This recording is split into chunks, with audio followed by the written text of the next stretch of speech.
Hello everyone, this is the Random Engineer. Today we're gonna do some assemblies in SolidWorks. So first of all, just to have some assemblies, you will always need some pre-made parts.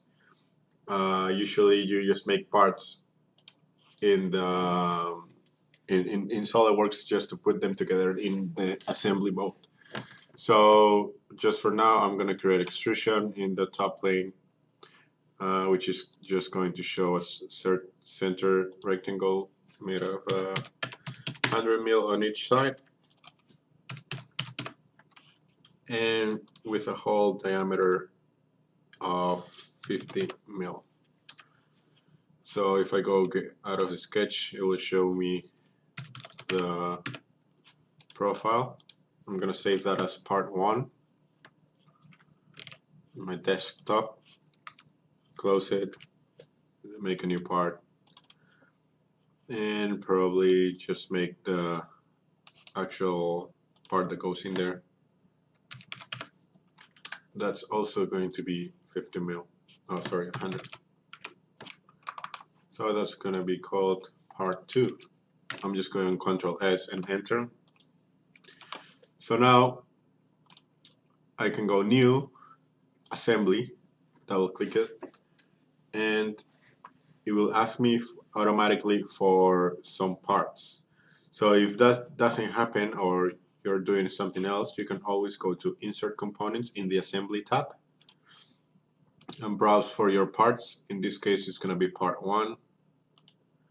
And there you go, you have it right there. I haven't clicked yet because I want to show you something else, but if you click it, it's just going to put the part in the assembly. So if I go here into the View Origins tab, you can make the origin of your first part coincident to the origin of the assembly. So that's always really handy. Just because if you don't do that, let me show you what happens if that doesn't happen. If you don't do that, you can click anywhere. But if I show my assembly planes, they will be completely out of my part.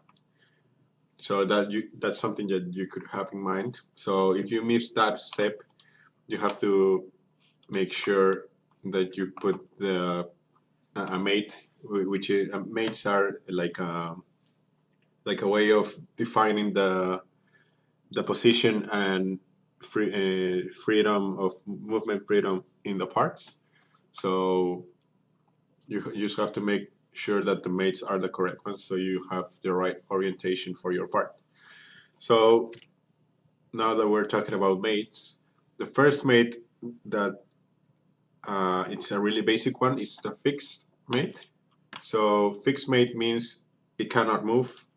So by default, the first part that you put on, it's always going to be fixed. If you want to unfix it or float it, you go right click and then float, and then that means that you can move it. If I go right click and fix, that means I cannot move it. So if I go 3D, I try to move it, and the mouse will say the selected component is fixed and cannot be moved. So if you feel like if you feel like you need to move something and it's not moving and you haven't done anything to it yet, it may be that it's only fixed. So don't panic and just go right click and float. So now that we skipped that View Origins tab and clicked on it so that the origin of the part is the same as the origin of the assembly, we are going to make it so that is that the origins are coincident. So one way to do it is just show the planes on my part. So right now I will have all the parts here and all the mates here. So each part that we make will have its own plane, its own reference planes. And if you create any planes within the part, you will have it here as well.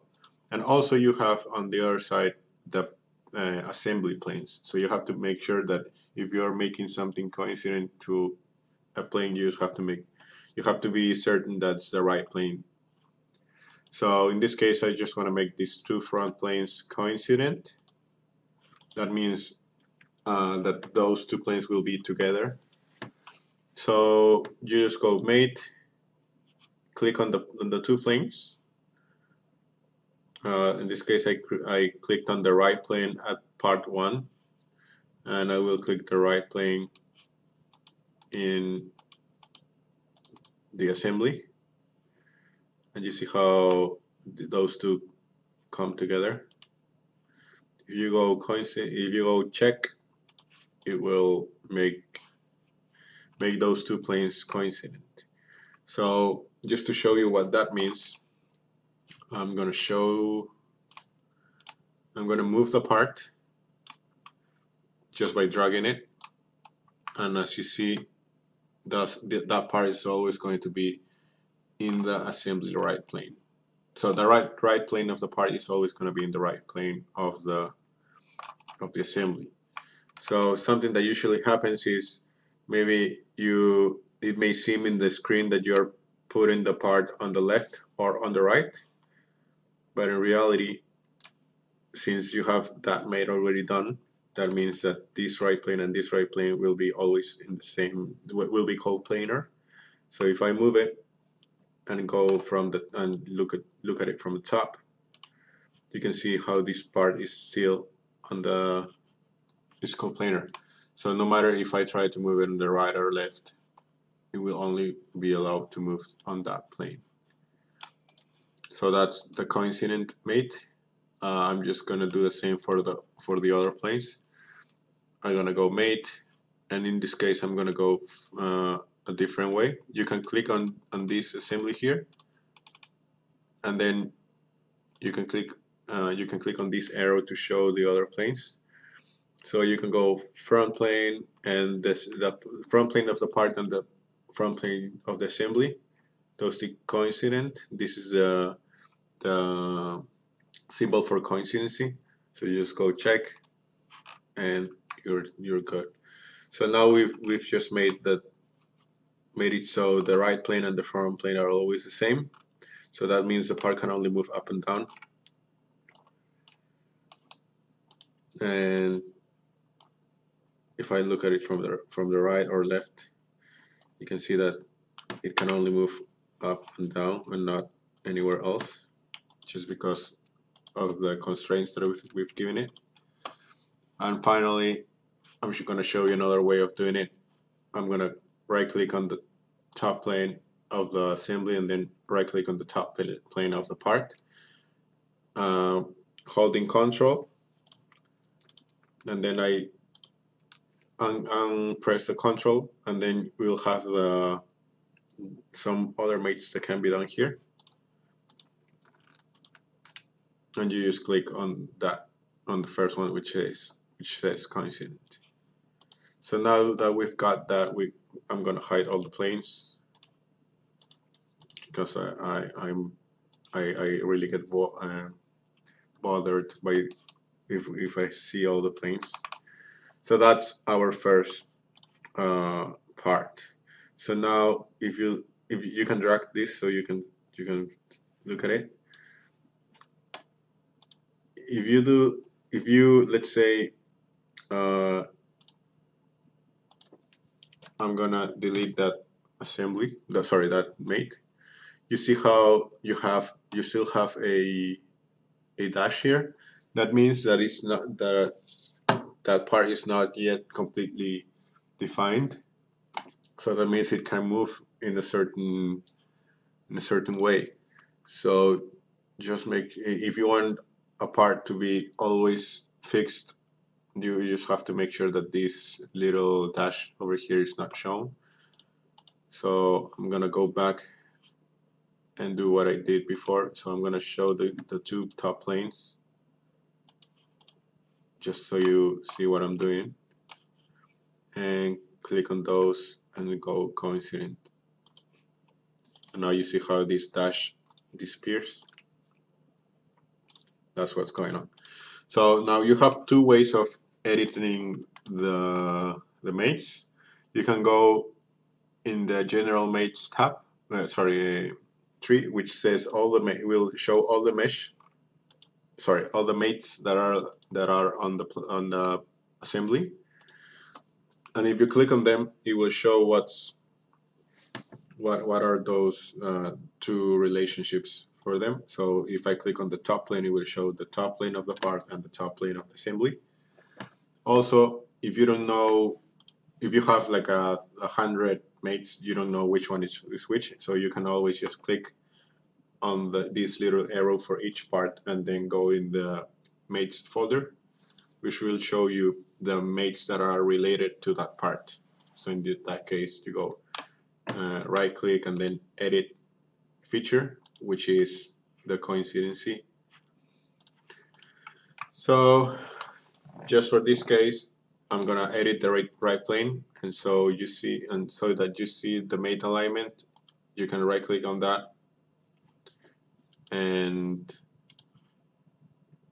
you see what's the difference. So it will still make the coincidency of planes, but with a different orientation. And what we saw before was just a warning saying that that one of the mates could not be achieved, and that's just because we said the front plane should be a different. It's a different one. So just have to bear in mind whenever you change some mates that you can do that. What you try to do is actually it actually makes sense. So one really useful thing to do when you don't know how your assembly moves is just suppressing some mates. So you can click on them and go suppress, or right click and then say suppress, and that's going to it's not gonna delete the mate, but it's not gonna take it into account. So you can still move it, but it's not deleted. So once you want to put it back to where it was, just right click it and then go unsuppress, and it will put it back to where it was. So that's basically the mate, the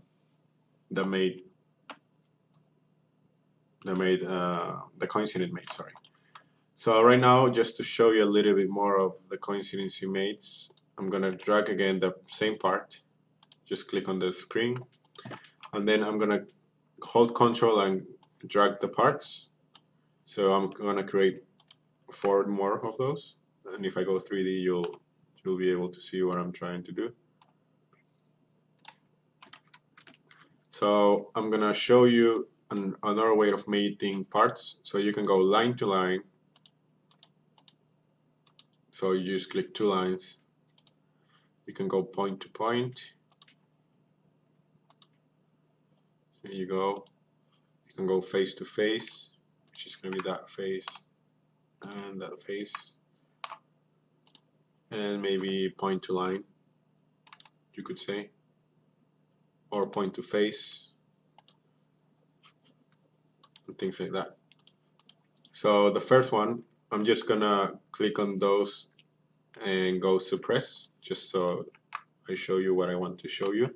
So the first mate was, I think was line to line, yeah. So that means this part can move. Those 2 lines will be always together.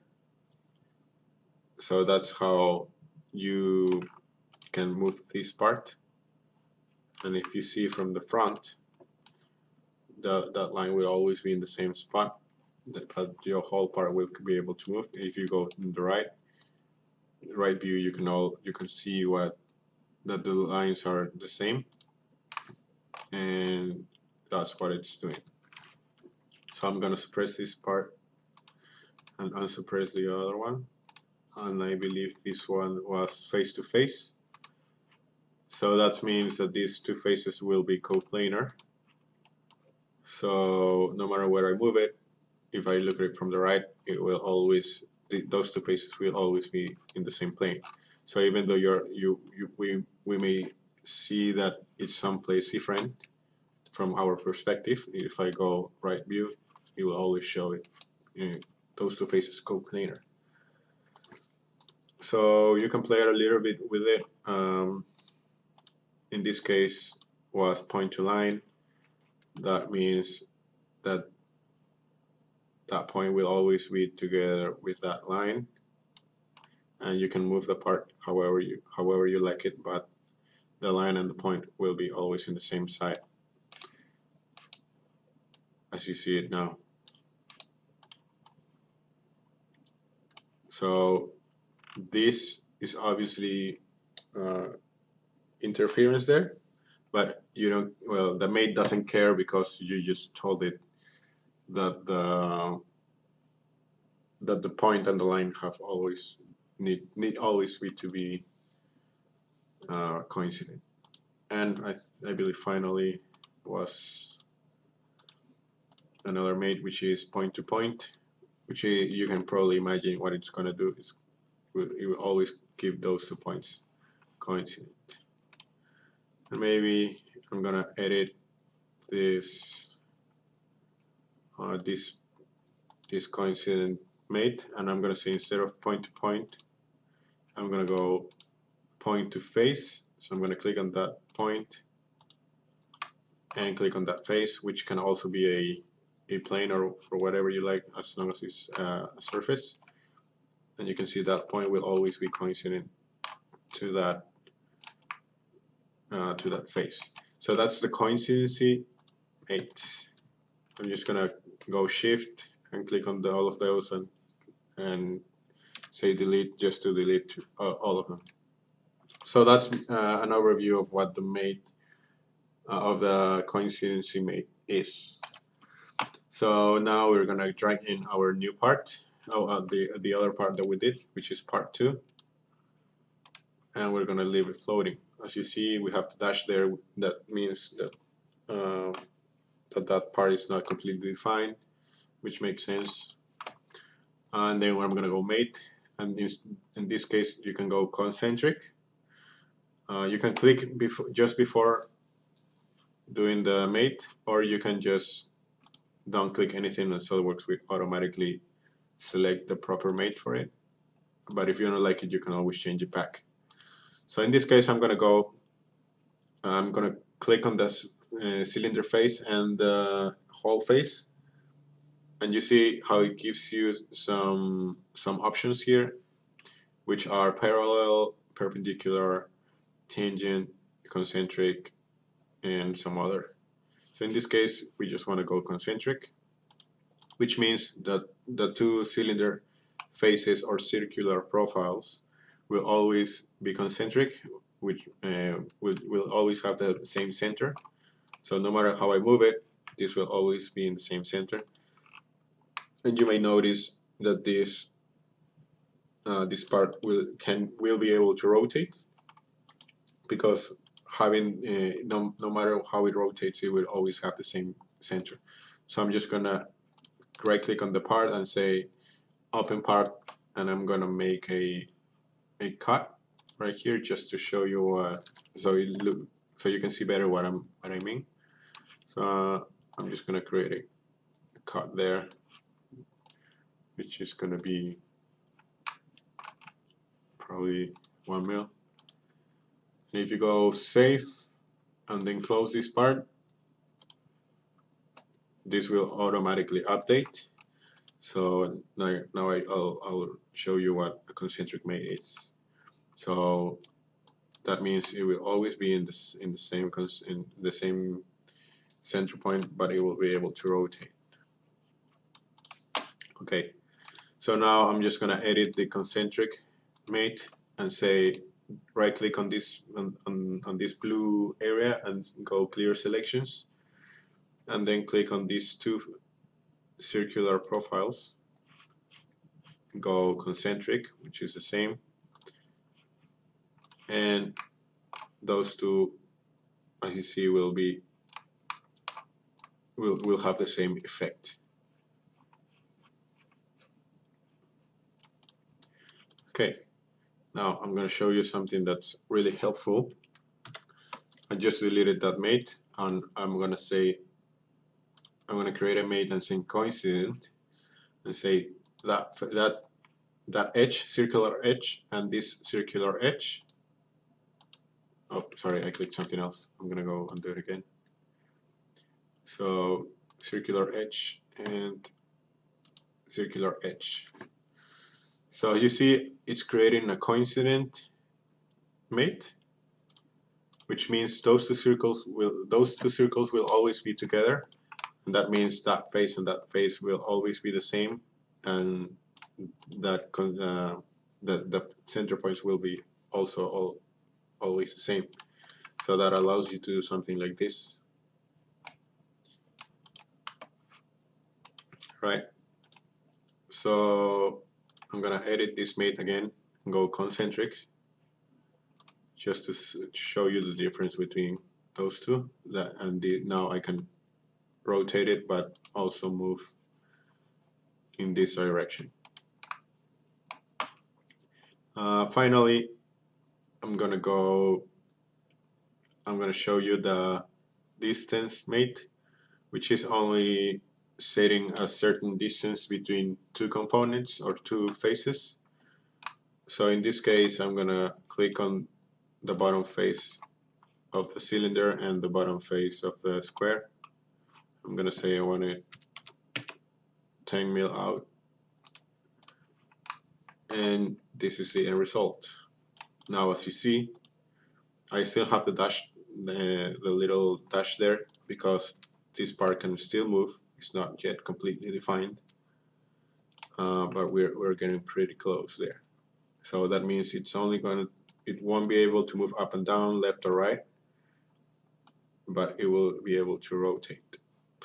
Also, you can select other references, like planes and axes created by yourself, just to have some other references for mates. And finally, I'm going to show you the angle mate, which is that I'm just going to select two faces and say I want to have a 30-degree angle between them, and if I go from the view from the top, you'll have a 30-degree right there. You can go flip dimension, so that's a 30-degree right there from these two faces. You can also flip dimension, which is a 30-degree in these two faces, but on the other side. And if I go flip dimension, it's the same. I have 30 degrees, but from this end line. So in this case, I just want it like that.